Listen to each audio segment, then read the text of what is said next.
Abdullahi bin Abi Awfa എന്ന സഹാബി പറയുകയാണ്, കുഞ്ഞാ ജുലൂസൻ ഇൻദൻ നബി അശിയത അറഫ. അറഫയുടെ ദിവസം അന്നത്തെ സായം സന്ധ്യയ്ക്ക് മുമ്പ് അസറിന് ശേഷം ഞങ്ങളും മുത്തുനബിയും കൂടി അറഫയിൽ സമ്മേളിച്ചിരിക്കുകയാണ്. അപ്പോൾ അല്ലാഹുവിന്റെ റസൂല് പറഞ്ഞു, ഈ സദസ്സിൽ ആരെങ്കിലും കുടുംബ ബന്ധം വിച്ഛേദിച്ചവനുണ്ടെങ്കിൽ നമ്മിൽ നിന്നവർ എഴുന്നേൽട്ടു പോകട്ടെ. കുടുംബ ബന്ധം മുറിച്ചവൻ സ്വർഗാവകാശിയല്ല. ആരെങ്കിലും ഉണ്ടെങ്കിൽ അവൻ എഴുന്നേറ്റു പോകട്ടെ. ആരും എഴുന്നേറ്റില്ല. ഒരു സഹാബി എഴുന്നേറ്റു. ആ സദസ്സിന്റെ മൂലയിലിരുന്ന ഒരു സഹാബി എഴുന്നേറ്റു. കുറച്ചു സമയം കഴിഞ്ഞപ്പോ ആ സഹാബി തിരിച്ചു വന്നു. അല്ലാഹുവിന്റെ റസൂൽ ചോദിച്ചു, എല്ലാവരും ഇരുന്നപ്പോ നീ എഴുന്നേറ്റു പോയത് എന്തിനാണ് എന്ന് ചോദിച്ചപ്പോ അല്ലാഹുവിന്റെ റസൂലേ അവിടെന്ന് പറഞ്ഞത് ഞാൻ കേട്ടു. ലഖദ് സമിഅതു ഖൗലക, അവിടെന്ന് പറഞ്ഞത് ഞാൻ കേട്ടു. കാനലി ഖാലത്തുൻ, എനിക്കൊരു മാതൃ സഹോദരി ഉണ്ടായിരുന്നു. തുസാരിമുനി, ഞാനും അവരും പിണക്കത്തിലായിരുന്നു. എന്റെ എളാമ്മ, എന്റെ മാതൃ സഹോദരിയും ഞാനും തമ്മിൽ കുടുംബ ബന്ധം മുറിച്ചിരുന്നു. ഞാൻ പെട്ടെന്ന് എളാമ്മയുടെ മുന്നിലെത്തി. ഉടനെ എളാമ്മ ചോദിച്ചു, മല്ലദീ ജിഅത ബിക, നീ എന്തിനാണ് ഇപ്പോൾ ഇങ്ങോട്ട് കടന്നു വന്നത്? നിന്റെ പതിവ് ഇങ്ങനെയല്ലല്ലോ, നീ വരാതിരിക്കുന്നവനാണല്ലോ. ഇപ്പോൾ ഈ സദസ്സിലേക്ക് വന്നത് എന്തുകൊണ്ടാണെന്ന് ചോദിച്ചപ്പോ അല്ലാഹുവിന്റെ ഹബീബേ അവിടെന്ന് പറഞ്ഞ ഹദീസ് ഞാൻ അവരെ പറഞ്ഞു കേൾപ്പിച്ചു. എന്റെ എളാമ എനിക്ക് വേണ്ടി പൊറുക്കലിനെ തേടി, ഞാൻ അവർക്ക് വേണ്ടിയും പൊറുക്കലിനെ തേടി. ഇത് പറഞ്ഞപ്പോ അല്ലാഹുവിന്റെ റസൂല് പറഞ്ഞു, അഹ്സൻത, നീ നല്ല കാര്യമാണ് ചെയ്തത്. ഇജ്ലിസ്, ഈ സദസ്സിൽ ഇരുന്നാലും. എന്നിട്ട് അവിടുന്ന് ലോകത്തോട് പറഞ്ഞു, ലാ തൻസിലുർ റഹ്മത്തു അലാ ഖൗമിൻ ഫീഹിം ഖാതിഉ റഹ്മിൻ, കുടുംബ ബന്ധം മുറിച്ചവൻ ഇരിക്കുന്ന സദസ്സിൽ അല്ലാഹുവിന്റെ റഹ്മത്ത് ഇറങ്ങുന്നതല്ല. പടച്ചോൻ കാക്കട്ടെ. ഈ സദസ്സിൽ കുടുംബ ബന്ധം മുറിച്ച ആരെങ്കിലും ഉണ്ടോ എന്ന് കൈപൊക്കിക്കേ. വാക്കട്ടെ ഉണ്ടെങ്കിൽ അവരെ എഴുന്നേറ്റ് പോയി ആരോടാണോ മുറിച്ചത് അവരുമായി പൊരുത്തപ്പെടിക്കും. മുട്ടാറില്ല, ആരും ഇല്ല കേട്ടോ, എല്ലാവരും ഒറ്റക്കെട്ട. അൽ മുഅ്മിനുനിൽ മുഅ്മിനി, മുഅ്മിൻ പരസ്പരം കൽ ബുനിയാൻ, കെട്ടിടം പോലെയാണ്. ഫശബ്ബക ബൈന അസ്വാബിഇ, മുത്തുനബി അവിടുത്തെ വിരലുകൾ കോർത്തു പിടിച്ചു. അല്ലാഹു വെറുപ്പില്ലാത്ത, വിദ്വേഷമില്ലാത്ത നല്ല മനസ്സിന്റെ ഉടമകളാക്കി തരട്ടെ. ഈയിടെ ഒരു പെണ്ണുങ്ങളോട് ഞാൻ ചോദിച്ചു, എന്താപ്പാ ആണുങ്ങളോട് ഇത്ര വെറുപ്പ്, ആങ്ങളമാരെന്താ കാണാത്തത്? ഓനെ 2 നില വീട് പണിത്, ഓനെ കാറ് വാങ്ങിച്ചു. അപ്പൊ പെങ്ങക്ക് ആങ്ങളോട് അസൂയ വരാൻ കാരണം 2 നില വീട് പണിതും കാറ് വാങ്ങിച്ചതും. അല്ലാഹുവേ, ആ പെങ്ങക്കും അതുപോലെ വലിയ വീടും കാറും കൊടുക്കണേ അല്ലാ എന്ന് ഞാൻ ദുആ ചെയ്യുക. അപ്പൊ എല്ലാത്തിന്റെയും പിന്നിൽ എന്താ? ഹസദാണ്. ഇസ്തഈനു അലാ ഖളാഇ ഹവായിജികും ബിൽ കിത്മാൻ, നിങ്ങളുടെ ആവശ്യങ്ങൾ നേടിയെടുക്കാൻ നിങ്ങൾ അല്പം മറച്ചു വെക്കണം എന്ന് മുഹമ്മദ് മുസ്തഫ. വിദേശത്ത് പോകാൻ ആഗ്രഹിക്കുമ്പോൾ തന്നെ തുറന്ന് പറയരുത്. പാസ്പോർട്ട് എടുക്കണം, അതിന്റെ കോപ്പി അങ്ങോട്ട് അയക്കണം. അപ്പോ വിസ വരും, തഅ്ശീറ വരും. എന്നാലും പറയരുത് ആരോടും. നോക്കൂ, ട്രാവൽ ഏജൻസിയെ കണ്ട് ടിക്കറ്റ് ബുക്ക് ചെയ്യണം, ഒരു ദിവസം തീരുമാനിക്കണം. ഉസ്താദിനോട് പറഞ്ഞ് ഇൻഷാ അല്ലാഹ് ഇനി നിങ്ങൾക്ക് പറയാം. എന്നാലും പാരപണിയുന്നവരുണ്ട്. ഇവരെ അങ്ങനെ കടല് കടത്താൻ പറ്റൂല, നീ പോന്നൊന്ന് കാണണോടാ എന്ന് പറയുന്നു. എന്താ ജനങ്ങളൊക്കെ ഇങ്ങനെ ഹൃദയത്തിൽ ഈ വിദ്വേഷവും വെറുപ്പും ഇങ്ങനെ കൊണ്ട് നടക്കുന്നത്? അല്ലേ? നോക്കൂ, സഹാബത്തിന് ഈ വെറുപ്പും വിദ്വേഷവും ഇല്ലായിരുന്നു. അല്ലാഹു പടച്ചവൻ നമ്മുടെ മനസ്സ് നന്നാക്കി തരട്ടെ. പ്രിയമുള്ള സുഹൃത്തുക്കളെ, വബിദിൽ ഖുർബാ, കുടുംബബന്ധം ചേർക്കണേ, കുടുംബബന്ധം ചേർക്കണേ. ഇനി നമുക്ക് ആരോടാണ് കടമയുള്ളത്? അല്ലാഹു പറയുന്നു, വൽ യതാമാ വൽ മസാകീൻ. കുടുംബബന്ധം ചേർത്ത് കഴിഞ്ഞാൽ ഇനി നമുക്ക് സമൂഹത്തിലെ രണ്ട് വിഭാഗത്തോട് കടമയുണ്ട്. ആരാണ് രണ്ട് വിഭാഗം? ഒന്ന് അനാഥകളാണ്, യതീമാണ്. മറ്റൊന്ന് മിസ്കീനാണ്, അഗതികൾ, പാവങ്ങൾ. യതീമും മിസ്കീനും. മഗ്രിബിന് നാം ഓതുന്ന സൂറത്തിന്റെ പ്രമേയം എന്താ? അറഅയ്തല്ലദീ യുകല്ലിബു ബിദ്ദീൻ. നബിയെ, അവിടുന്ന് കണ്ടുവോ അല്ലാഹുവിന്റെ ദീനിനെ കളവാക്കിയവനെ? ആരാണ് ദീനിനെ കളവാക്കിയവൻ? ഫദാലികല്ലദീ യദഉൽ യതീം. അവനാണ് യതീമിനെ അടിയോടിക്കുന്നവൻ. വലാ യഹുല്ലു അലാ തുആമിൽ മിസ്കീൻ. അഗതിക്ക് ഭക്ഷണം കൊടുക്കാൻ പ്രേരിപ്പിക്കാത്തവനാണ്. ഫവൈലുൽ ലിൽ മുസല്ലീൻ അല്ലദീന ഹും അൻ സ്വലാത്തിഹിം സാഹൂൻ. എന്നിട്ട് അല്ലാഹു പറഞ്ഞു, വയംനഊനൽ മാഊൻ. അവർ തടഞ്ഞു വെക്കുന്നു. വയംനഊനൽ മാഊൻ, പരോപകാര വസ്തുക്കളെ. ബക്കറ്റ്, പിക്കാസ്, തൂമ്പ, ഇതൊക്കെ ആ പരോപകാര വസ്തുക്കൾ. അതുപോലും ഒന്ന് വായ്പ കൊടുക്കാത്തവനാണ് മതനിഷേധി. ഉണ്ടോ? എന്താ ഈ സൂറത്തിന്റെ വിഷയം? എന്തെല്ലാം കാര്യങ്ങളാ. അനാഥകളെയും അഗതികളെയും ബഹുമാനിക്കണം, സ്നേഹിക്കണം. വലിയ പുണ്യമാണ്. ഒരിക്കൽ ഒരു സ്വഹാബി അല്ലാഹുവിന്റെ റസൂലിനോട് പറഞ്ഞു, യഷ്കൂ കസ്വത കൽബി. മുത്തായ നബിയെ, എന്റെ ഹൃദയത്തിന് കാഠിന്യമാണ്, എന്റെ ഹൃദയത്തിന് വല്ലാത്ത പാരുഷ്യമാണ്. അപ്പോൾ അല്ലാഹുവിന്റെ റസൂല് പറഞ്ഞു, നിന്റെ ഹൃദയത്തിന്റെ കടുപ്പം മാറും, ആർദ്ര മനസ്കനാകും നീ. ഇർഹമിൽ യതീം, നീ യതീമിനോട് കരുണ കാണിക്കണം. വംസഹ് റഅസഹു, യതീമിന്റെ ശിരസ് നീ തലോടി കൊടുക്കണം. യലിൻ സദ്റുക്, നിന്റെ ഹൃദയം വിശാലമാകുമെന്ന് മുഹമ്മദ് മുസ്തഫ. അവിടെന്ന് പറഞ്ഞു, നിങ്ങൾ യതീമിന്റെ കരച്ചിൽ സൂക്ഷിച്ചോ. അത് നിശയുടെ നിശബ്ദതയിൽ, നിശീധിനിയുടെ ഇരുട്ടത്ത് അത് കയറിപ്പോകും. ജനങ്ങൾ ഉറങ്ങുമ്പോ അനാഥ മക്കളുടെ വിലാപം കയറിപ്പോകും ഹളറത്തുൽ ഖുദ്സിയയിലേക്ക്. കണ്ടോ? യതീമുകളെ പീഡിപ്പിക്കരുത്. ഖൈറു ബൈത്തിൽ മുസ്ലിമീന ബൈത്തുൻ ഫീഹി യതീമുൻ യുഹ്സനു ഇലൈഹി. മുസ്ലിം ഭവനങ്ങളിൽ ഏറ്റവും നല്ല ഭവനം യതീമിനോട് കരുണ കാണിക്കുന്ന ഭവനമാണ്. വശർറു ബൈത്തിൽ മുസ്ലിമീന ബൈത്തുൻ ഫീഹി യതീമുൻ.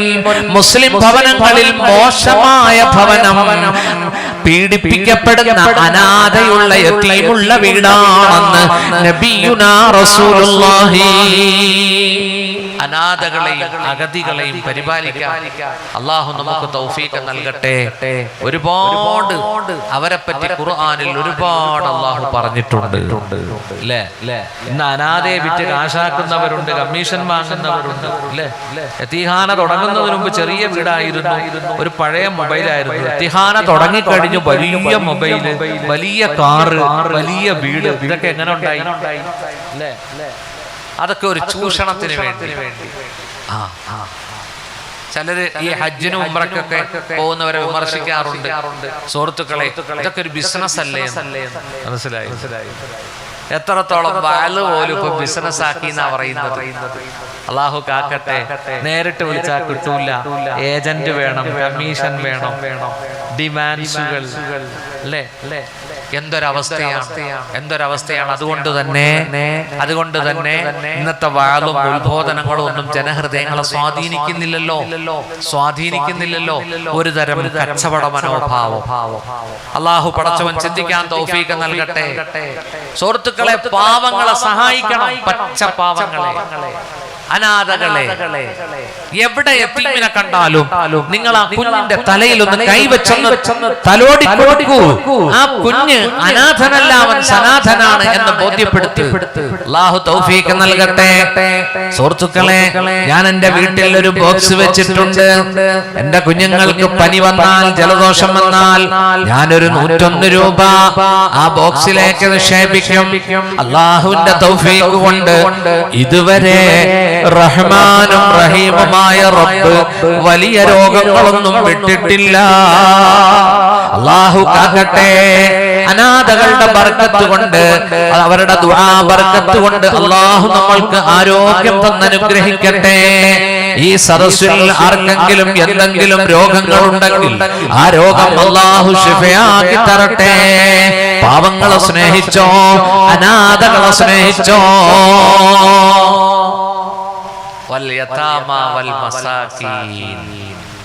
നോക്കൂ, ആ ചാർട്ട് ഇനി കടന്നു വരുന്നത് അയൽവാസികളിലേക്കാണ്. അയൽവാസികളോട് നമുക്ക് കടമയുണ്ട്.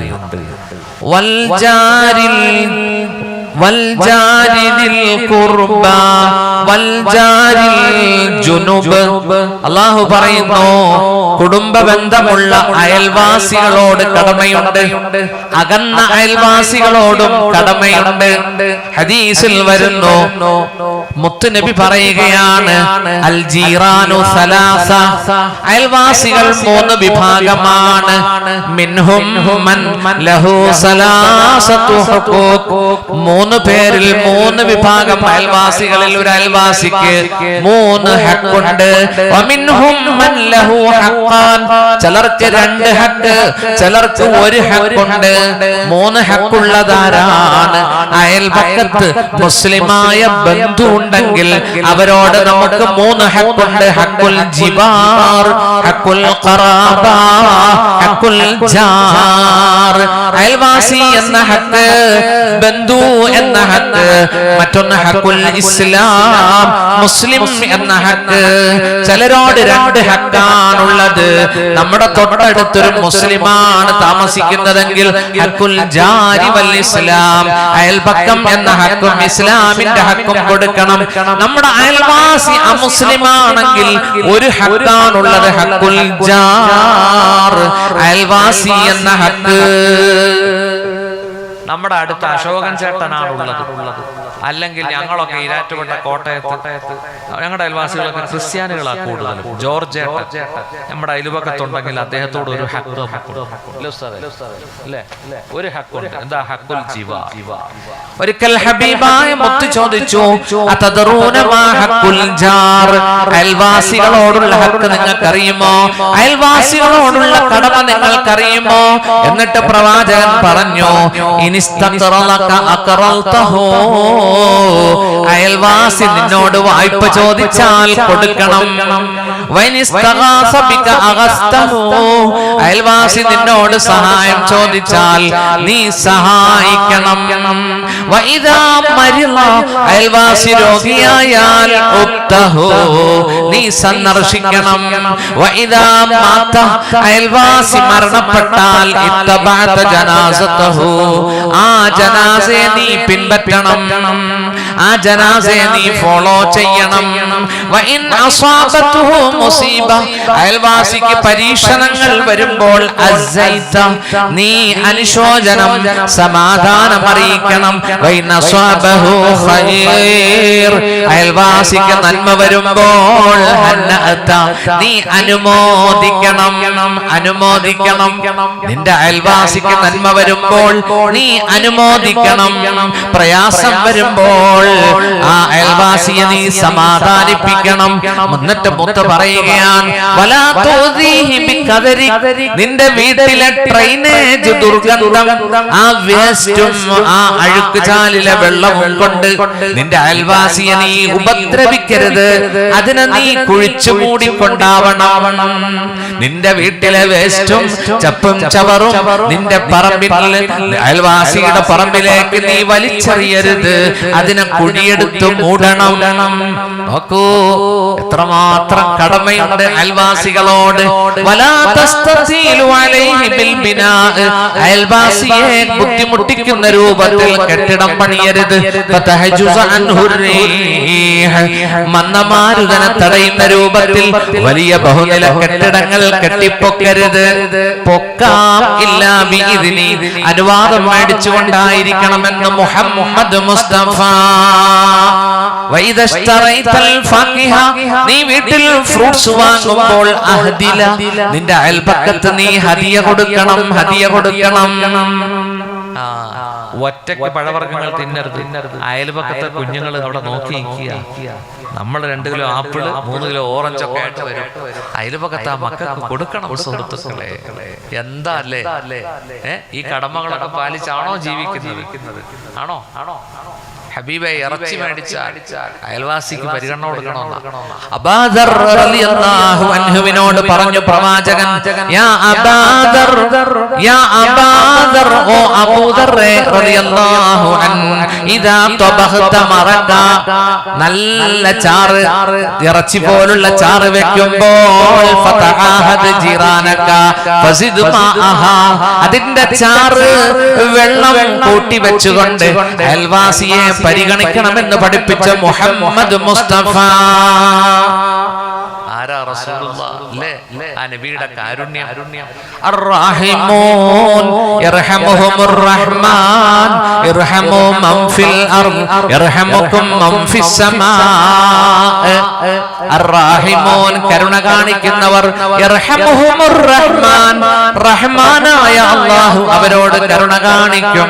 നിങ്ങൾ ഭൂവാസികളോട് കരുണ കാണിക്കൂ, ആകാശത്തുള്ളവൻ നിങ്ങളോട് കരുണ കാണിക്കും. അസ്സാഇ അലൽ അർമിലത്തി വൽ മിസ്കീൻ, മുത്തുനബി പറയുകയാണ്, വിധവകളെ സംരക്ഷിക്കുന്നവൻ, പാവപ്പെട്ട പാവങ്ങളെ സംരക്ഷിക്കുന്നവൻ, കൽ മുജാഹിദി ഫീ സബീലില്ലാഹ്, അവൻ അല്ലാഹുവിന്റെ മാർഗത്തിൽ പടപൊരുതുന്ന പടയാളിക്ക് തുല്യമാണ്. അല്ലാഹു അനുഗ്രഹിക്കട്ടെ.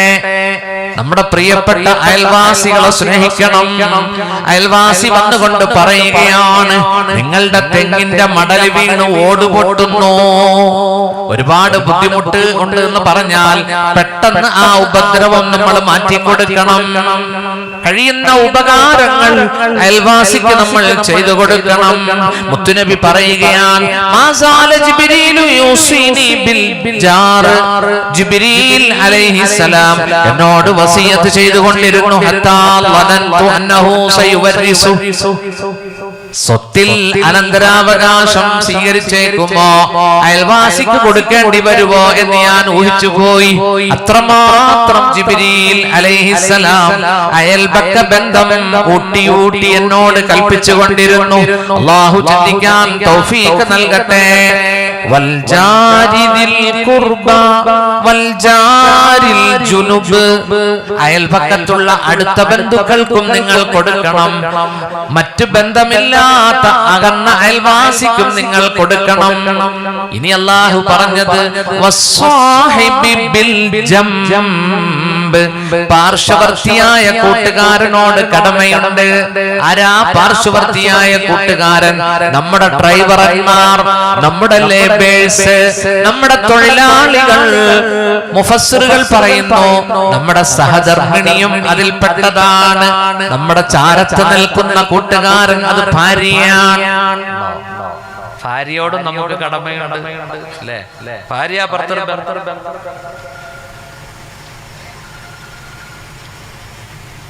ഭാര്യാഭർത്തൃ ബന്ധത്തെ കുറിച്ച് പറയാൻ ഒരു ദിവസം അല്ലേ, അല്ലെങ്കിൽ 2 ദിവസം.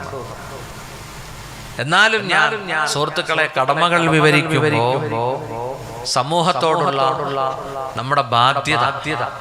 ആരാണ് നമ്മുടെ ഭാര്യ? നമ്മൾ മലയാളത്തിൽ ഭാര്യ എന്ന് പറയും, സത്യത്തിൽ ഖുർആൻ അങ്ങനെ ഒരു പദം ഉപയോഗിച്ചിട്ടില്ല. വഖലഖനാകും അസ്വാജ, നാം നിങ്ങളെ പടച്ചത് ഇണകളായിട്ടാണ്. ഇണയും തുണയും. കണ്ണടയുടെ രണ്ട് ഗ്ലാസ് പോലെ, കാലിൽ ധരിക്കുന്ന രണ്ട് ഷൂ അല്ലെങ്കിൽ ചെരുപ്പ് പോലെ, സൈക്കിളിന്റെ രണ്ട് വീല് പോലെ ഉണ്ടോ? ആണും പെണ്ണും. ഇന്ന് സമൂഹം ധരിച്ചിരിക്കുന്നത് ഭാര്യ വേലക്കാരിയാണ്, അടിമക്കാരിയാണ്, അടിമപ്പെണ്ണാണ്. പക്ഷെ ഇസ്ലാം അവളെ കാണുന്നത് എങ്ങനെയാ? ഇതുപോലെയാ. സ്വന്തമായി വ്യക്തിത്വവും അവകാശങ്ങളുമുള്ള ഒരു സ്വത്വം ആണ് ഭാര്യ എന്ന് പറയുന്നത്. നോക്കൂ, ആ ഭാര്യയെ സ്നേഹിക്കണമെന്ന് പരിശുദ്ധ ഖുർആൻ. മുത്തുനബിയുടെ ഒരുപാട് ഹദീസുകളുണ്ട്. അല്ലാഹുവിന്റെ റസൂൽ ഒരിക്കൽ പറഞ്ഞു, മാ അക്രമഹുന്ന ഇല്ലാ കരീം വമാ അഹാനഹുന്ന ഇല്ലാ ലഈം. പെണ്ണിനെ ബഹുമാനിക്കുകയില്ല, ഭാര്യയ്ക്ക് റെസ്പെക്ട് കൊടുക്കുകയില്ല, ബഹുമാന്യനായ ഭർത്താവല്ലാതെ, വമാ അഹാനഹുന്ന ഇല്ലാ ലഈം, ഭാര്യയെ നിന്ദിക്കുകയില്ല, നിന്ദ്യനായ ഭർത്താവല്ലാതെ, ലഈം ആക്ഷേപാർഹനായ പുരുഷനല്ലാതെ പെണ്ണിനെ നിന്ദിക്കുകയില്ലെന്ന് മുഹമ്മദ് മുസ്തഫ. ഒരു ഹദീസിൽ വരുന്നുണ്ട്, അല്ലാഹുവിന്റെ റസൂൽ പറഞ്ഞു, ഈമാൻ കാമിലാകുന്നത് സ്വഭാവം നന്നാകുമ്പോഴാണ്. അക്മലുൽ മുഅ്മിനീന ഈമാനൻ അഹ്സനുഹും ഖുലുഖാ വഖൈറുകും ഖൈറുകും ലിനിസാഇഹിം. നിങ്ങളിൽ ഉത്തമർ നിങ്ങളുടെ ഭാര്യയോട് നല്ല രൂപത്തിൽ ഇടപഴകുന്നവരാണ്. അല്ലാഹു നമ്മുടെ സ്വഭാവം നന്നാക്കി തരട്ടെ. അല്ലാഹു നമ്മുടെ സ്വഭാവം നന്നാക്കി തരട്ടെ. പ്രിയമുള്ള സുഹൃത്തുക്കളെ, ഒരു പെണ്ണിനെ സംബന്ധിച്ച് മുത്തുനബി പറഞ്ഞത്, ഭർത്താവിന്റെ പൊരുത്തം നേടി മരിക്കുന്ന പെണ്ണ് സ്വർഗത്തിലാണെന്നാണ്. ഏതെങ്കിലും ഒരു പെണ്ണ് മരണപ്പെട്ടാൽ അവളുടെ ഭർത്താവ് ആ ഭാര്യയിൽ സംതൃപ്തയാണെങ്കിൽ ദഖലത്തിൽ ജന്ന, അവൾ സ്വർഗത്തിലാണെന്ന് നബിയുനാ റസൂലുള്ളാഹി. ഭർത്താവിന്റെ പൊരുത്തം സ്നേഹം മേടിച്ച് മരണപ്പെടുന്ന ഭാര്യമാരിൽ അല്ലാഹു നമ്മളെ ഉൾപ്പെടുത്തട്ടെ. അല്ലാഹു നമ്മളെ ഉൾപ്പെടുത്തട്ടെ.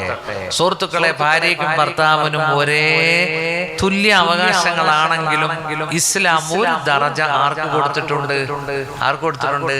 വലിർ റിജാലി അലൈഹിന്ന ദറജ, ഒരു പദവി ആണുങ്ങൾക്ക് അല്ലാഹു കൊടുത്തിരിക്കുന്നു. കുടുംബം എന്ന സ്ഥാപനത്തിന്റെ ചെയർമാൻഷിപ്പ് അല്ലാഹു കൊടുത്തിരിക്കുന്നത് ആണുങ്ങൾക്കാണ്.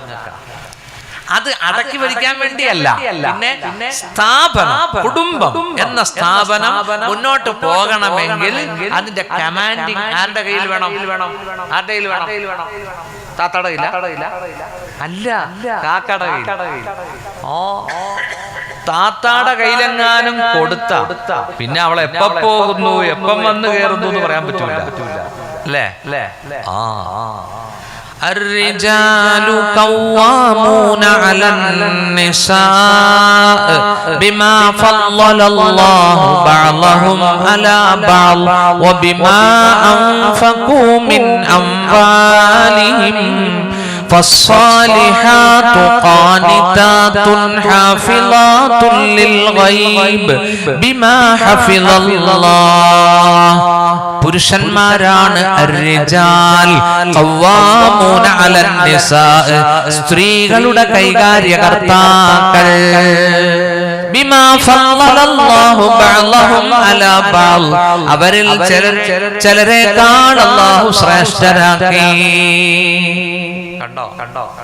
ആണും പെണ്ണും അല്ലാഹുവിന്റെ സൃഷ്ടികളാണെങ്കിലും പെണ്ണിനേക്കാൾ ഒരു പദവി ആണുങ്ങൾക്കാണ് അല്ലാഹു കൊടുത്തത്. തലയിലെ മുടി എണ്ണി നോക്ക്, ആണുങ്ങൾക്ക് കൂടുതൽ, പെണ്ണുങ്ങൾക്ക് കുറവാണ്. സുഹൃത്തുക്കളെ, കാലിന്റെ വിരൽ മുതൽ കൈ വിരൽ വരെ പെണ്ണ് പെണ്ണാണ്, പുരുഷൻ പുരുഷനാണ്. പുരുഷനും പൗരുഷവും സ്ത്രീക്ക് സ്ത്രൈണതയും കൊടുത്തവനാണ് അല്ലാഹു. അതുകൊണ്ട് അല്ലാഹു തആല പെണ്ണുങ്ങളോട് പറഞ്ഞില്ലേ, യാ നിസാ അൻ നബി ലസ്തുൻ كأحد من النساء إن اتقيتن فلا تخضعن بالقول فيطمع الذي في قلبه مرض.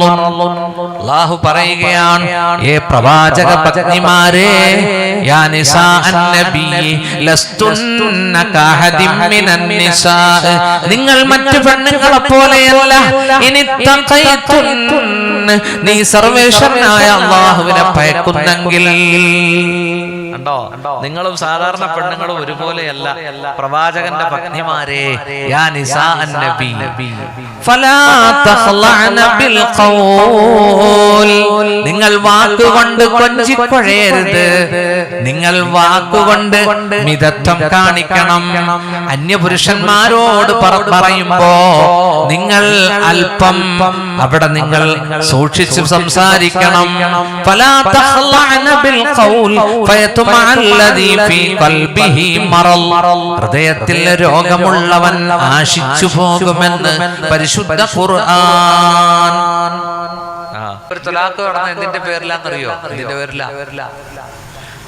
മോളെ പ്രസവിക്കാൻ വിളിച്ചോണ്ട് വന്നു, പിന്നെ എന്തോ വയറ് കാണാൻ വന്നു, അന്നേരം എന്തൊക്കെയോ പാത്രങ്ങൾ കൊണ്ടുവരണം പോലും.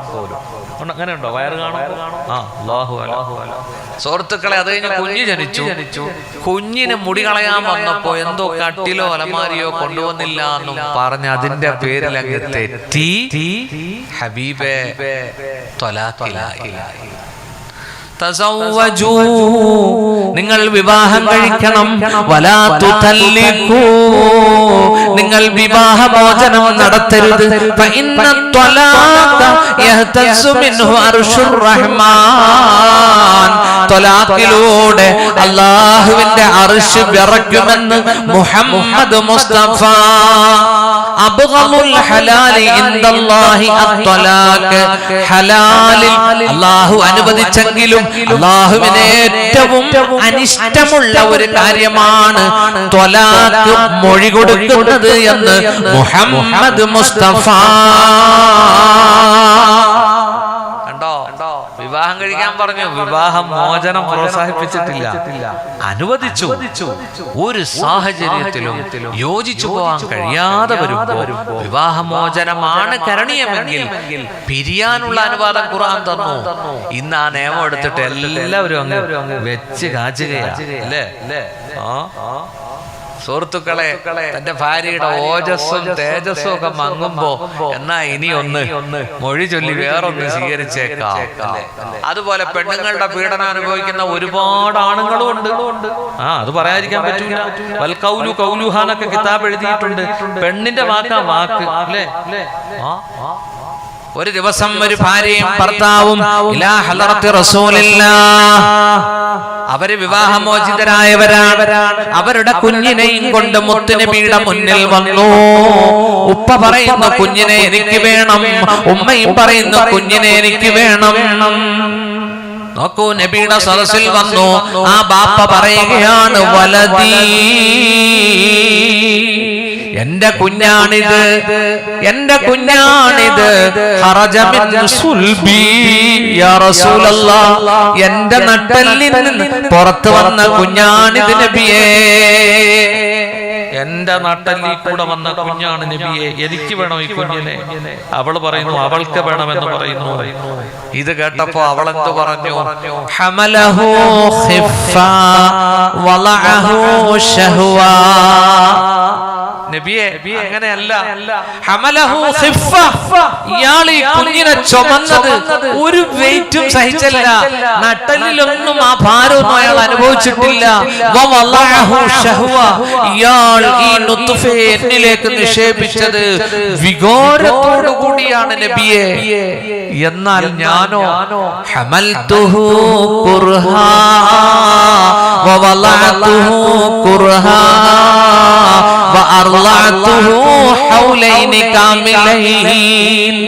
ഞാൻ ഈ കുഞ്ഞിനെ ഞാനാണ് ഗർഭം ധരിച്ചത്, ബുദ്ധിമുട്ട് സഹിച്ച് ഞാനാണ് ബുദ്ധിമുട്ട് സഹിച്ച് പ്രസവിച്ചത്. ഞാൻ 2 കൊല്ലം അമ്മിഞ്ഞ പാലും കൊടുത്തു നബിയേ.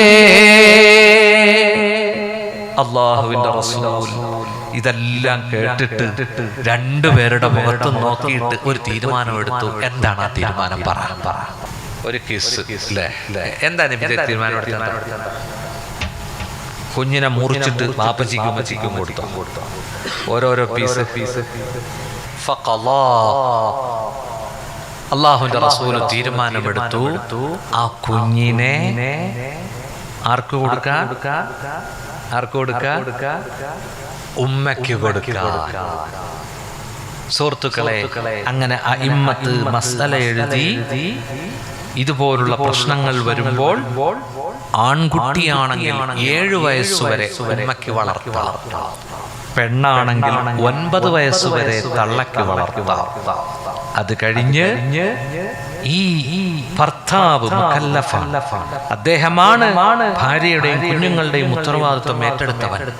അത് കഴിഞ്ഞ് ബാപ്പയാണ് കുഞ്ഞുങ്ങൾക്ക് സംരക്ഷണവും ചെലവും കൊടുക്കേണ്ടത്. സുഹൃത്തുക്കളെ, എന്താ ഇസ്ലാമിന്റെ നിയമങ്ങൾ? അല്ലാഹു ചിന്തിക്കാൻ പടച്ചവൻ തൗഫീഖ് നൽകട്ടെ, മനസ്സിലാക്കാൻ അല്ലാഹു നമുക്ക് തൗഫീഖ് നൽകട്ടെ. ഒരുപാട് വിശദീകരിക്കാനുണ്ട് സുഹൃത്തുക്കളെ, ഞാൻ അങ്ങോട്ട് കടക്കുന്നില്ല. അല്ലാഹു പടച്ചവൻ നമുക്കെല്ലാവർക്കും ഭാര്യയോടുള്ള കടമ നിർവഹിക്കാൻ, ഭർത്താവിനോടുള്ള കടമ നിർവഹിക്കാൻ അല്ലാഹു തൗഫീഖ് നൽകട്ടെ. നമ്മുടെ കുടുംബ ജീവിതത്തിൽ അല്ലാഹു തൗഫീഖ് നൽകട്ടെ.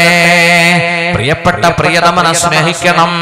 അല്ലാഹുവിന്റെ റസൂൽ പറഞ്ഞു, നല്ല പെണ്ണ് ഖൈറുൻ നിസാഇ ഇംറഅത്തുൻ, ഒരു പെണ്ണാണ് ഇന്നലർത ഇലൈഹാ സറത്തുക. ഭർത്താവ് നോക്കുമ്പോൾ ഭർത്താവിനെ സന്തോഷിപ്പിക്കുന്ന പെണ്ണ്.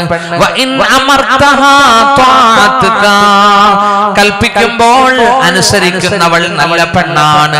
വ ഇൻ ഗൈബത അൻഹാ ഹഫിലത്ക ഫീ നഫ്സിഹാ വ മാലിക്, നീ അകലുമ്പോൾ വിദേശത്ത് പോകുമ്പോൾ അവളുടെ ശരീരവും നിന്റെ ധനവും സൂക്ഷിക്കുന്ന പെണ്ണ് ഉത്കൃഷ്ടയായ പെണ്ണാണെന്ന് മുഹമ്മദ് മുസ്തഫ. അല്ലാഹു തൗഫീഖ് നൽകട്ടെ. എന്റെ പ്രിയമുള്ള സുഹൃത്തുക്കളെ, നമ്മുടെ കുടുംബ ബന്ധത്തിൽ അല്ലാഹു ബർക്കത്ത് നൽകട്ടെ. സ്വാലിഹീങ്ങളായ മക്കളെ അല്ലാഹു നമുക്ക് നൽകട്ടെ. നാം എപ്പോഴും റബ്ബിനോട് പ്രാർത്ഥിക്കണം, വ അസ്ലിഹ് ലീ ഫീ ദുർരിയതി. ഖുർആന്റെ ദുആയാണ്. സൂറത്തുൽ അഹ്കാഫിൽ അങ്ങനെ ഒരു ദുആ ഉണ്ട്. നമ്മൾ ദുആ ചെയ്യുന്നുണ്ടോ? മക്കൾക്ക് വേണ്ടി ദുആ ചെയ്യണം, നമ്മുടെ പൊന്നു മക്കൾക്ക് വേണ്ടി. റബ്ബി ഔസിഅനി അൻ അഷ്കുറ നിഅമതക അല്ലതി അൻഅംത അലയ്യ. അല്ലാഹുവേ, നിന്റെ നിഅമത്തുകൾക്ക് ശുക്ർ ചെയ്യാൻ തൗഫീഖ് നൽകണമേ. أن أشكر نعمتك التي أنعمت علي وعلى والدي. എനിക്കും എൻ്റെ മാതാപിതാക്കൾക്കും നീ ചെയ്ത നിഅമത്തുകൾക്ക് ശുക്ർ ചെയ്യാൻ. വഅൻ അഅമല സ്വാലിഹൻ തർലാ, നീ പൊരുത്തപ്പെടുന്ന സുഹൃതങ്ങൾ സൽക്കർമ്മങ്ങൾ ചെയ്യാനും തൗഫീഖ് നൽകണമേ. വഅസ്ലിഹ് ലീ ഫീ ദുർരിയതി, എൻ്റെ സന്താനങ്ങളെ നീ നന്നാക്കി തരണമേ. ഇന്നി തുബ്തു ഇലൈക, ഞാൻ നിന്നിലേക്ക് പശ്ചാത്തപിക്കുന്നു തമ്പുരാനേ. നമ്മുടെ ദുആയിൽ നമ്മുടെ കുഞ്ഞുങ്ങളെ നമ്മൾ ഉൾപ്പെടുത്തണം. മനസ്സിലായില്ലേ? റബ്ബനാ ഹബ് ലനാ മിൻ അസ്വാജിനാ വ ദുർരിയ്യാതിനാ ഖുർറത അയ്യുൻ. നാദാ, ഞങ്ങളുടെ ഇണകളിൽ നിന്നും പുത്രകളത്രാദികളിൽ നിന്നും നീ തരണമേ ഖുർറത അയ്യുൻ, നല്ല കൺകുളിർമയുള്ള മക്കളെ. മക്കളെ സ്നേഹിക്കണം, ആ മക്കൾക്ക് തർബിയത്ത് കൊടുക്കണം. അതുകൂടി പറഞ്ഞ് ഇൻഷാ അല്ലാഹ് നമുക്ക് ദുആ ചെയ്യാം. ആരാണ് മക്കൾ? അല്ലാഹുവിന്റെ റസൂല് പറഞ്ഞു, അൽ വലദു സമറത്തുൽ ഖൽബ്, ഹൃദയത്തിന്റെ പഴമാണ് മക്കൾ. മാതാപിതാക്കൾ എപ്പോഴും മക്കളുടെ ചിന്തയിലാണ്, അവർക്ക് വേണ്ടിയാണ് അധ്വാനിക്കുന്നത്. നമ്മുടെ മക്കളെ നാം സ്നേഹിക്കണം, അവർക്ക് ധാർമ്മികമായ വിദ്യാഭ്യാസം നൽകണം, അവർക്ക് ദീൻ കൊടുക്കണം, അവരെ നമസ്കരിക്കാൻ കൽപ്പിക്കണം. അഹിബ്ബുസ്സിബിയാന വർഹമൂഹും, മക്കളെ സ്നേഹിക്കണം, അവരോട് കരുണ കാണിക്കണം. മുറു ഔലാദകും ബിസ്സലാ, നിങ്ങളുടെ കുഞ്ഞുങ്ങളോട് നമസ്കരിക്കാൻ കൽപ്പിക്കണം. വഹും അബ്നാഉ സബ്ഇ സിനീൻ, 7 വയസ്സിലെത്തുമ്പോ വദ്രിബൂഹും അലൈഹാ വഹും അബ്നാഉ അശ്ർ, 10 വയസ്സിലെത്തുമ്പോ ആ നമസ്കാരത്തിന്റെ വിഷയത്തിൽ ഉഴപ്പ് കാണിച്ചാൽ പൊട്ടാത്ത രൂപത്തിൽ ചെറിയ പണിഷ്മെന്റ് നിങ്ങൾക്ക് കൊടുക്കാമെന്ന് മുഹമ്മദ് മുസ്തഫ. ചെറുപ്പത്തിലെ ഒരു പട്ടാള ചിട്ടയിൽ വേണം കുടുംബത്തിലെ അംഗങ്ങളെ വളർത്തിയെടുക്കാൻ. ഏറ്റവും വലിയ പട്ടാള ചിട്ട എന്ന് പറയുന്നത് റബ്ബിന്റെ മുമ്പിൽ 5 നേരം കുനിയല, സുജൂദ. അല്ലാഹു തആല പടച്ചവൻ നോക്കൂ, +2 10ാം ക്ലാസ് ഒക്കെ മദ്രസയിൽ നിന്ന് പാസ്സായിട്ട് ഈ മക്കൾ പോവുകയാണ്. ഇവിടെ എനിക്ക് കാണാൻ സാധിച്ചത് നജ്മുൽ ഹുദ പൂർവ്വ വിദ്യാർത്ഥികൾ. കണ്ടോ, നമ്മളൊരു ലിങ്കിങ്ങിലൂടെ അവരെ പിടിച്ചു നിർത്തണം. ഇല്ലെങ്കിൽ ഈ കുട്ടികൾ +2 എവിടെയെങ്കിലും പഠിക്കും, അവിടെ ഏതെങ്കിലും രാഷ്ട്രീയ പ്രസ്ഥാനങ്ങളിൽ ചേക്കേറും, അവരൊരു പക്ഷേ നിരീശ്വരവാദികളായിരിക്കും. നമ്മുടെ പൊന്നും മക്കൾ നമസ്കാരം ഉപേക്ഷിക്കും. സുഹൃത്തുക്കളെ, പിന്നെ അവര് നിരീശ്വര നിർമ്മത പ്രസ്ഥാനത്തിന്റെ പിന്നാലെ പോകുന്നത് കാണാം. നമ്മുടെ മക്കളുടെ ഭാവി നഷ്ടപ്പെട്ടോ ഇല്ലേ? റബ്ബിനൊരു സുജൂദ് പോലും ചെയ്യാത്ത ഒരവസ്ഥയുണ്ടാവും. അതിന് മാറ്റം വരുത്തണം. ഞാൻ ഒറ്റ ഹദീസ് പറയുകയാണ്, നമ്മുടെ മക്കളോട് നമുക്ക് എന്ത് ഹക്കാ ഉള്ളത്? ഹദീസിൽ വരുന്നുണ്ട്, അല്ലാഹുവിന്റെ റസൂൽ പറഞ്ഞു, ഹഖുൽ വലദി അലൽ വാലിദി സലാസ, മാതാപിതാക്കൾക്ക് മക്കളോട് 3 ഹക്കുണ്ട്. അയ്യുഹ്സിന ഇസ്മഹു ഇദാ ഉലിദ, പൊന്നുമക്കൾ ജനിക്കുമ്പോൾ നല്ല പേര് വിളിക്കണം. വയുഅല്ലിമഹുൽ കിതാബ ഇദാ അകല, ബുദ്ധി വികസിക്കുമ്പോൾ വേദം പഠിപ്പിച്ചു കൊടുക്കണം. വയുസബ്ബിജഹു ഇദാ അദ്റക, ശാരീരികമായി മാനസികമായി വളർച്ചയെത്തുമ്പോ വിവാഹം കഴിച്ചു കൊടുക്കണം. 3 ഹക്ക്. നല്ല പേര് വിളിക്കണം. കുഞ്ഞ് ജനിച്ചാൽ നല്ല പേര് വിളിക്കണം. ഇപ്പൊ എന്താ പേര് വിളിക്കുന്ന അറിയോ? സുബ്ഹാനല്ലാഹ്. അർത്ഥമൊന്നും നോക്കൂല, എവിടെയെങ്കിലും നെറ്റി കാണും, അതെടുത്തങ്ങിടും, ഫോർവേഡ് ചെയ്യും. പണ്ഡിതന്മാരോട് ചോദിക്കണ്ടേ? ഈയിടെ എൻ്റെ ഒരു സുഹൃത്തുണ്ട്, എൻ്റെ അടുത്ത് പറഞ്ഞു, ഭാര്യ പ്രസവിച്ചു, പെൺകുഞ്ഞ്, 2 അക്ഷരമുള്ള ഒരു പേര് വേണം. ഞാൻ വെള്ളപ്പേപ്പർ എടുത്തു, ഉസ്താദ്മാരുടെ പണി പേരിടലാണ്. കുറെ നല്ല പേര് കുറിച്ച് കൊടുത്തു. അദ്ദേഹം പറഞ്ഞു, ഇതൊക്കെ അറബിയല്ലേ? ഞാൻ കുറിച്ച പേര് ഇതൊക്കെയാ: ഫിദ, നദ, ഹിബ, റിള. നല്ല പേരല്ലേ? ഇതൊക്കെ ഞാൻ വെച്ചതാ എനിക്ക് പെൺകുഞ്ഞുണ്ടായാൽ ഇടാൻ വേണ്ടി. പക്ഷെ അല്ലാഹു എനിക്ക് പെൺമക്കളെ തന്നില്ല. എനിക്ക് 2 ആൺപിള്ളേരേ ഉള്ളൂ. സുഹൃത്തുക്കളെ, അദ്ദേഹത്തോട് ഞാൻ പറഞ്ഞു, നിങ്ങൾ ഇഷ്ടമുള്ള പേര് നിങ്ങൾ ഇട്ടോ. നിങ്ങൾക്ക് അറബി പേര് ഇഷ്ടമല്ല, ഇഷ്ടമുള്ള നിങ്ങൾ ഇട്ടോ. അയാൾ മൂത്ത മോൾക്ക് പേരിട്ടോ, എന്നിട്ടോ നിധി എന്നിട്ടോ. നിധി. രണ്ടാമതും ഭാര്യ പ്രസവിച്ചു, അതും പെണ്ണ്. ഇയാള് പേര് വിളിച്ചു വിധി എന്ന്. 1 കൊല്ലം കഴിഞ്ഞപ്പോ 3ാമത്തെ കുട്ടിയും റിലീസായി, അതും പെണ്ണ്.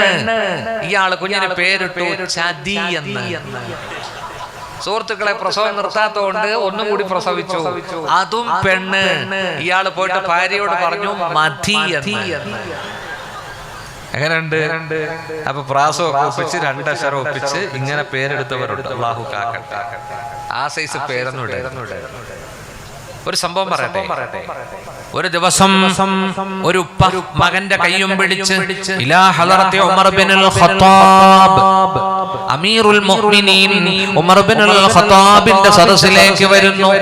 യാ അമീറുൽ മുഅ്മിനീൻ, ഇന്ന ബിനി യഉഖുനി, എന്റെ മോനാണ്, ഇതെന്റെ മോൻ അനുസരണക്കേട് കാണിക്കുന്നു, എന്നോട് എതിര് ചെയ്യുന്നു, എതിർവാക്കുകൾ പറയുന്നു, അവിടുന്ന് ഉപദേശിക്കണം. ഖലീഫ ഉമറുൽ ഫാറൂഖ് തങ്ങള് ആ കുഞ്ഞിനെ ഉപദേശിച്ചു. അപ്പോൾ ആ കുഞ്ഞ് തിരിച്ചു ചോദിക്കുകയാണ്, അമീറുൽ മുഅ്മിനീൻ, അമാലിൽ ഇബ്നി അലൽ വാലിദി ഹഖുൻ, മാതാപിതാക്കൾക്ക് മക്കളോട് ഹക്കില്ലേ? മാതാപിതാക്കൾക്ക് മക്കളോടും ഹക്കില്ലേ? അപ്പോൾ അമീറുൽ മുഅ്മിനീൻ പറഞ്ഞു ഹഖുണ്ട്. എന്താ നമ്മുടെ ഹഖ്? മഹാനവറുകൾ പറഞ്ഞു അയ്യന്തഹിബ ഉമ്മഹു, ഉമ്മയെ തെരഞ്ഞെടുക്കലാണ്. വിവാഹം കഴിക്കുന്നതിനു മുമ്പ് ഓരോരുത്തരും തന്റെ ജീവിത പങ്കാളിക്കുള്ള ഉത്തമ ഗുണങ്ങൾ ചിന്തിക്കണം. സംസ്കാര സമ്പന്നയായ ഒരു സ്ത്രീയെ തെരഞ്ഞെടുക്കണം. ഉമ്മാക്ക് സംസ്കാരം കൊടുക്കണം. രണ്ടാമത്തത് മക്കൾ വളർന്നു വരുമ്പോൾ ഖുർആൻ പഠിപ്പിക്കണം. ഒന്നാമത്തത് നല്ല പേര് വിളിക്കണം. രണ്ടാമത്തത് ഖുർആൻ പഠിപ്പിച്ചു കൊടുക്കണം. ഒന്ന് തന്റെ മാതാവിനെ സംസ്കാര സമ്പന്നയാക്കണം. 3 ഹഖുണ്ട് എന്ന് പറഞ്ഞപ്പോ ആ കുട്ടി പറയുകയാണ് വല്ലാഹി മന്തഖബ ഉമ്മി, എന്റെ ഉമ്മയെ എന്റെ ഉപ്പ തെരഞ്ഞെടുത്തതല്ല, സംസ്കാര സമ്പന്നയുമല്ല. വല്ലാഹി എന്റെ ഉമ്മയെ തെരഞ്ഞെടുത്തതല്ല മാഹിയ ഇല്ലാ സിന്ദിയ ഇഷ്തറാഹാ ബി 400 ദീനാർ. ഒരു അടിമപ്പെണ്ണായിരുന്നു, വെറും ഒരു അടിമപ്പെണ്ണ്. 400 വെള്ളിക്കാശന് തട്ടിക്കൂട്ടിയ കല്യാണമാണിത്. എവിടെന്നെങ്കിലും പ്രേമിച്ച് എവിടെന്നെങ്കിലും പൊക്കിക്കൊണ്ടുവരുന്നതാണെങ്കിൽ മക്കളും അതുപോലെ ഇരിക്കും. അതുകൊണ്ട് ഇത് സുഹൃത്തുക്കളെ, ഇത് ലൈഫ് ടൈം വേണ്ടതല്ലേ നമ്മുടെ ഭാര്യ? ആണോ? അപ്പോ നല്ല മൂല്യങ്ങളുള്ള, നല്ല ഉത്കൃഷ്ടയായ, നല്ല കുടുംബം പശ്ചാത്തലം. ഹദീസിൽ പറഞ്ഞ 4 പരിഗണിച്ചോന്നേ, കുഴപ്പമില്ല അല്ലേ? ഹദീസിൽ പറഞ്ഞ 4 പരിഗണിച്ചോ. ഏതാതൊക്കെ? തുങ്കഹുൽ മർഅതു ലി അർബഇൻ ലി മാലിഹ വലി ജമാലിഹ വലി നസബിഹ വലി ദീനിഹ. പക്ഷെ പ്രഥമ പരിഗണന ഏതിനു കൊടുക്കണം? വലി ദീനിഹ, ദീനിന് കൊടുക്കണം. ഫൽഫർ ബിദാത്തി ദീൻ, ദീനുള്ള പെണ്ണിനെ നീ കെട്ടി വിജയിച്ചോ എന്ന് മുഹമ്മദ് മുസ്തഫ. നോക്കൂ, ആ കുട്ടി പറയുകയാണ് വലാ അല്ലമനി ശൈഅൻ മിൻ കിതാബില്ലാഹ്, അല്ലാഹുവിന്റെ കിതാബിൽ നിന്ന് ഒരു ആയത്ത് പോലും എനിക്ക് പഠിപ്പിച്ചു തന്നിട്ടില്ല.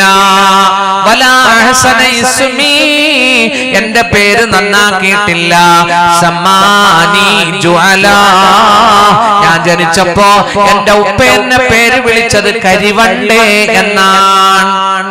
കരിവണ്ടേ എന്നാ വിളിച്ചത്, കറുത്തത് കൊണ്ടായിരിക്കും. സുഹൃത്തുക്കളെ, അപ്പൊ ഉമർ റളിയല്ലാഹു അൻഹുവിന്റെ മുഖം വിവരണമായി. ഉമർ റളിയല്ലാഹു അൻഹു പറഞ്ഞു മകൻ കഷ്ടപ്പെടുത്തുന്നു പറഞ്ഞ് പരാതി പറയാനാ ഇങ്ങോട്ട് വന്നതല്ലേ? ഈ മകനെ കളഞ്ഞത് നിങ്ങൾ തന്നെയാ. നമ്മുടെ മക്കളെ നമ്മൾ സ്നേഹിക്കണേ. നമ്മുടെ കുഞ്ഞുങ്ങളെ തൊട്ടതിനൊക്കെ ആക്ഷേപിക്കല്ലേ. നമ്മുടെ പൊന്നുമക്കൾ ഈ കുറ്റം പറച്ചിലും വിമർശനങ്ങളും ഒക്കെ കേട്ട് മനസ്സ് മരവിച്ച് ഉപ്പാനെ വെറുക്കുന്ന അവസ്ഥയുണ്ടാകും. കുഞ്ഞുങ്ങളെ വളർത്തുന്നത് മനഃശാസ്ത്രപരമായിരിക്കണം. അൽ ഉമ്മു മദ്റസത്തുൻ ഇദാ അഅദത്തഹാ അഅദത്ത ഖൗമൻ തയ്യിബൽ അഅറാ. അതിൽ ഉമ്മക്ക് വലിയ പങ്കുണ്ട്.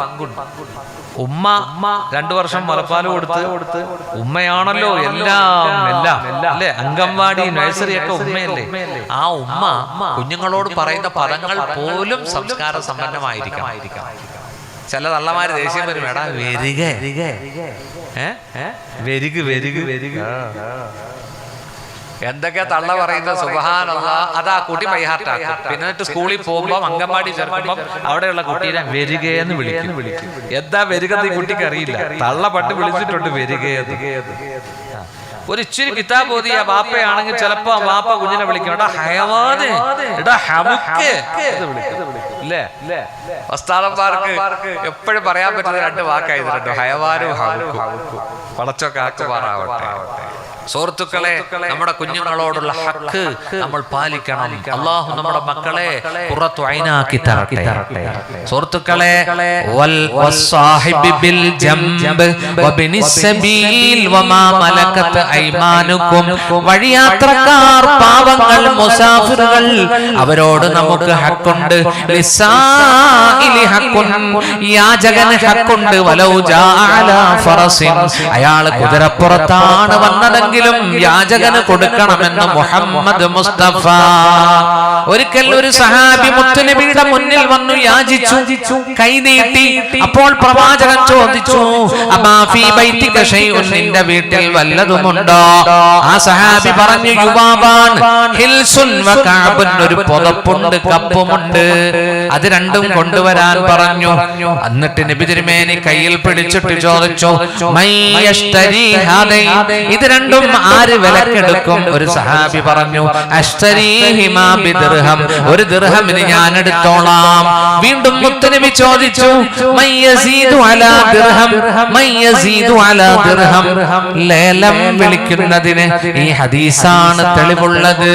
ആരാണ് ഒന്നിലധികം തരാൻ ആരുണ്ട് എന്ന് ചോദിച്ചപ്പോ ഒരു സഹാബി പറഞ്ഞു, അശ്തരീഹിമാ ബിദിർഹമൈൻ, 2 ദിർഹമിന് ഞാൻ ഇതെടുത്തോളാം.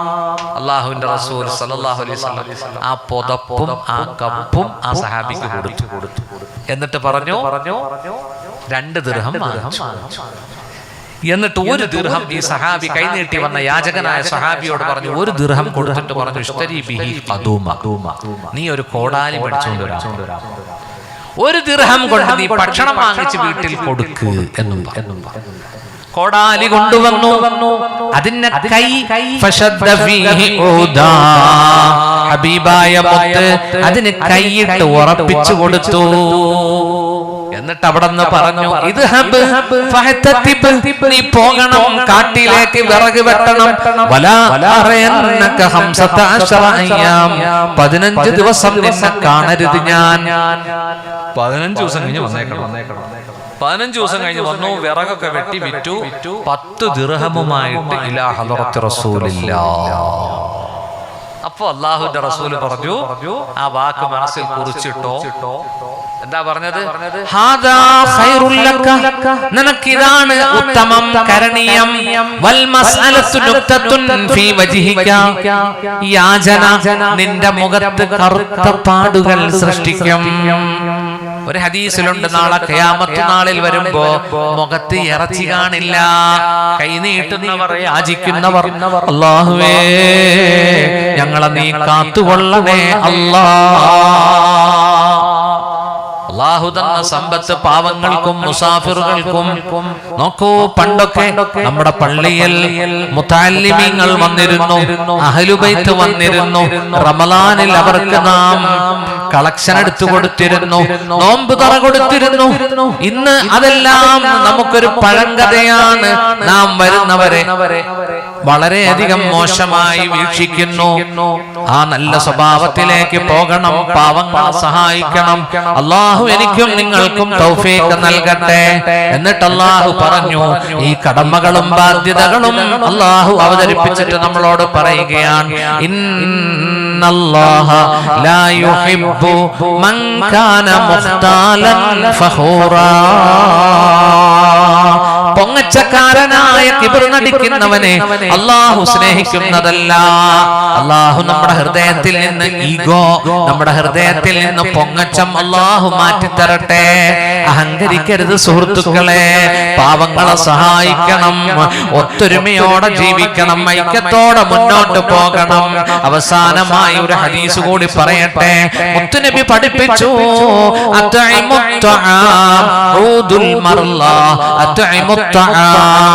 നിങ്ങൾ ഭക്ഷണം ഭക്ഷിപ്പിക്കണം, രോഗിയെ സന്ദർശിക്കണം, രോഗികളെ സന്ദർശിക്കണം, നിങ്ങൾ അന്നദാനം നൽകണം.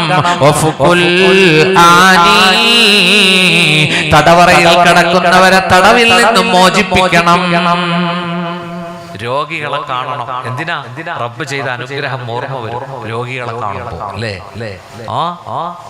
അല്ലാഹു തആല, നിങ്ങൾ ആരെങ്കിലും രോഗികളെ കാണാറുണ്ടോ? അന്ന് ജില്ലാ ആശുപത്രിയിലും മെഡിക്കൽ കോളേജിലൊക്കെ പോകണം. എന്താ സുഹൃത്തുക്കളെ, നോക്കൂ, അത് മുത്തുനബിയുടെ സുന്നത്താണ്, അല്ലാഹുവിന്റെ ഹബീബായ മുത്തിന്റെ സുന്നത്താണത്. സ്വഹാബാക്കളിൽ ഉമറുൽ ഫാറൂഖ് തങ്ങള് നിശയുടെ നിശബ്ദതയിൽ രോഗികളെ സന്ദർശിച്ചിരുന്നു. ഒരു ദിവസം അമീറുൽ മുഅ്മിനീൻ ഉമറുൽ ഫാറൂഖ് റളിയല്ലാഹു അൻഹു വേഷപ്രച്ഛന്നനായി മദീനയുടെ പ്രാന്തപ്രദേശത്ത് കൂടി പോവുകയാണ്. ത്വൽഹത്ത് ഇത് കണ്ടു റളിയല്ലാഹു അൻഹു. ഉമർ ഒരു ചെറ്റക്കുടിൽ ചെന്ന് കയറുന്നു. അടുത്ത സുപ്രഭാതം ത്വൽഹത്ത് റളിയല്ലാഹു അൻഹു ആ വീട്ടിലേക്ക് ചെന്നു കയറി. രാത്രി കടന്നു വന്നത് എന്തിനാണെന്നറിയാൻ ആ രംഗം തഴവ ഉസ്താദ് പാടുന്നുണ്ട്. ഒന്ന് പാടാം അറിയോ ഒന്ന് പാടിയേക്കാം.